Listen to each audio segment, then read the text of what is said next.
Hello guys, welcome back again to the channel. In this video, I have prepared a quick guide on how to customize the home screen on your device. You can see the icons, right? Now tap and hold, right? And then tap on edit and customize. Now, of course, we've got like three things, we can say three tips concerning this customization guide, right? The first one is we can say the icon available here, all right, gives you the option to go between two different, we can say, modes, right? The dark mode and the light one.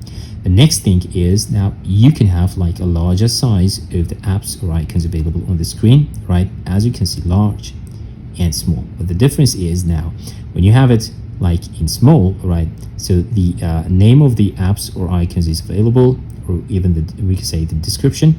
And when you change it to large, it's no longer available, but I mean, it's okay. The other thing is now with, we can say, the color, right, of the apps or icons available here, right? So this is the light one, this is the dark one, right?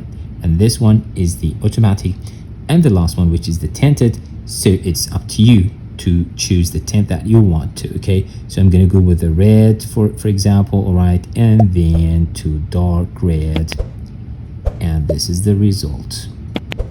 Thanks for watching. See you next time.